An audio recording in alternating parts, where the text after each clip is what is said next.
The questions we all wanted answered were actually answered in this chapter. Obviously, more questions popped up, but the main questions many of us have been asking since the series began, and we found out about the demons, was answered. I'm honestly surprised that the writer decided to reveal so much critical information so early in the manga, because now with the world building and all that from this chapter, this series can become very long, a very long ongoing shonen series because of how this chapter was set up. So we got the reason behind the title, like the meaning behind it. We got the location of the children, where they're at, what happened to humanity, and what are the demons. So much was revealed. So, one of the big things to talk about, let's talk about the title. The Promised Neverland. Promise, or the Promised, is a very big important part of this chapter. 1,000 years ago, humans and demons, they were fighting each other. They were two species coexisting and fighting each other. And trying to kill each other, back and forth. Both species were constantly murdering each other. It was just an endless bloodbath. Eventually, someone from the human side, which has an owl very similar to William, someone that's been leading the children, the man offered a promise, a proposal, so to say. He's like, let us separate the world. You no longer hunt us. We no longer hunt you. We never venture into your lands, and we stay separated. And so, both species split the lands and completely had an alternate set of lands from the society of humans, and so they were both separate completely. They no longer had contact with each other because they closed down whatever gate, door, wall, whatever, they closed it down. And so, human society hasn't had contact with demon society in 1,000 years from what we're aware of. Now, that is the origin. That is the promise.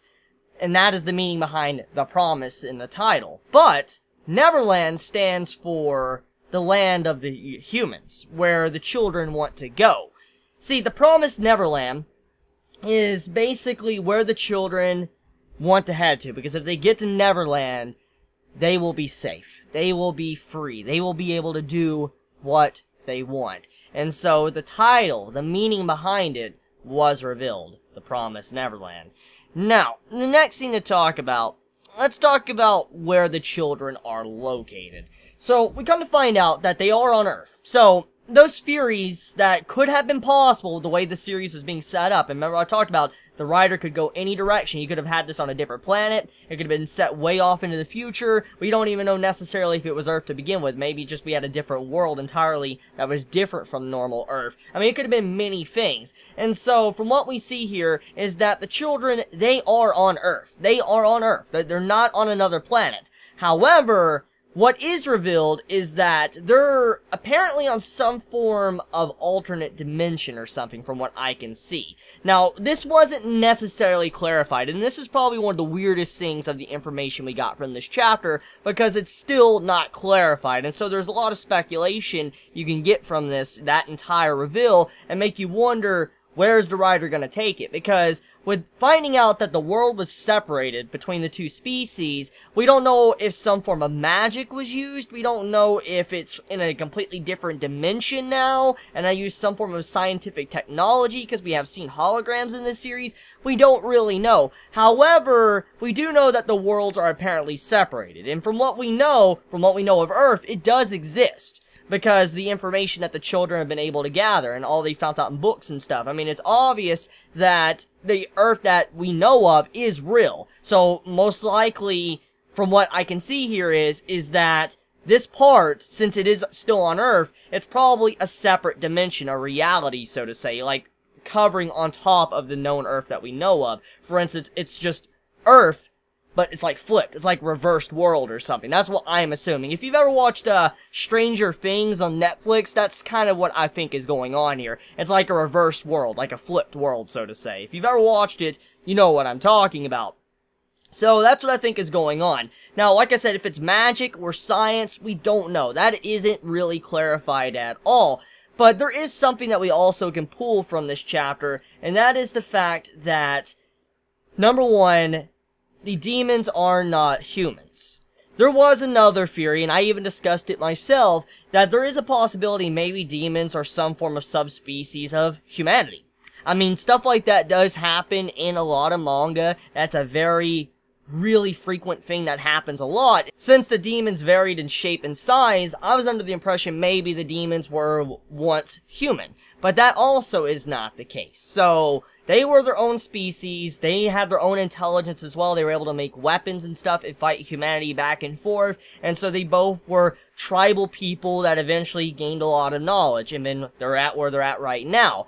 Now, another thing we need to also realize is that the time, the timeline of, the year they're in, it is the correct year. They, they kind of put it together and pieced to what year they're most likely in, and they are correct. Like, they are in the right timeline they thought they were. It isn't like thousands of years in the future or whatever. It's not like that. The only thing that makes this different is just that it's a different plane of existence, or something. If they're on Earth, they have to be on a different plane. That's like hidden or something, like a different dimension. So, we know for a fact now that in terms of the Demon Society and Human Society, they're on the same timeline.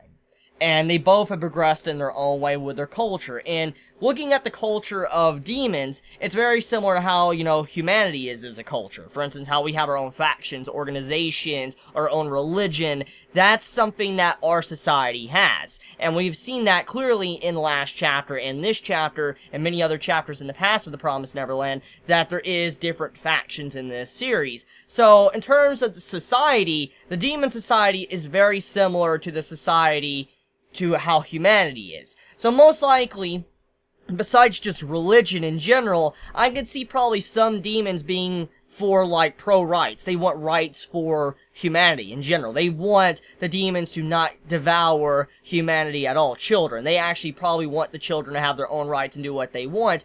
Maybe there is a group or a faction like that out there, because from what we can see, there's religion, there's organizations competing, corporations competing with each other, so most likely there's bound to be factions out there with leaders and stuff that probably want humanity to have rights in their world and not be subjected to, being food or cattle or something like that. I could also even see most likely some parts of this society in this demon world probably having humans as pets. That most likely is going to be a thing as well, because you got to think about it like this. If children are being eaten and they're being shipped off like cattle, like food and all of that, there's bound to be some out there that probably, view humanity as maybe a pet.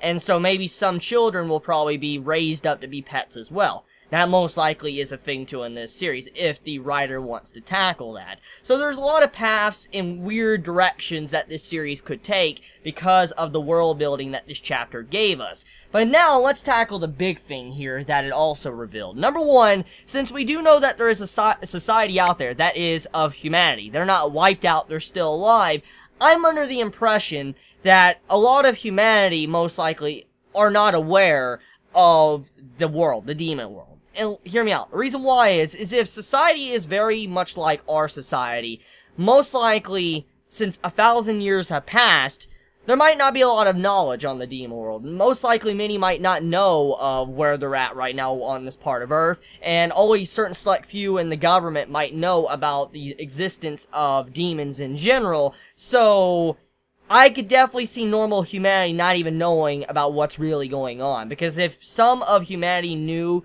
that the children were being eaten and raised as cattle, factions of humanity would not sit with that. They would say, that's fucked up, what the fuck you doing? Get over there and save children and all that. Stop allowing them to being devoured every single fucking year or every single time in their world. They need to be saved. There'll definitely be factions like that in the human world. Most likely, that is what's going on here. William, we don't know if he's a demon or not. We have no idea.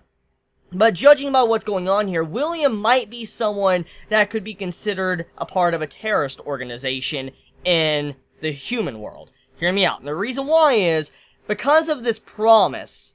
If the top officials of the government really do know about what's going on, obviously they don't want to do anything. They don't want to stop anything because they don't want to risk a possibility of the demons coming in the world and just starting shit. They just don't want that on their hands at all. And so they're just leaving the demons be. The demons are leaving, you know, the humans be, and they're not interfering at all. The wall or whatever barrier is shut down, and they just don't care. They don't want to mess with it. While someone like William, he might be someone that probably was actually in the world of demons once before, and maybe he escaped in his own way, and then he found out, like, you know, about how society is, and he might be considered a terrorist organization trying to break that promise between both species, for he can put them at war again, for he could either wipe out the demons or save everybody that's in the demon world, all of, you know, humanity. One or the other might be going on here, so I don't believe that human society will be on the children's side at all. I don't believe so. I mean, I think majority of the populace is probably unaware, but I don't think a lot of them, if they didn't know the truth, would probably actually help out the children. Or at the very least, the top officials, since they most likely have lockdown or whatever barriers guarding between the two parts of Earth,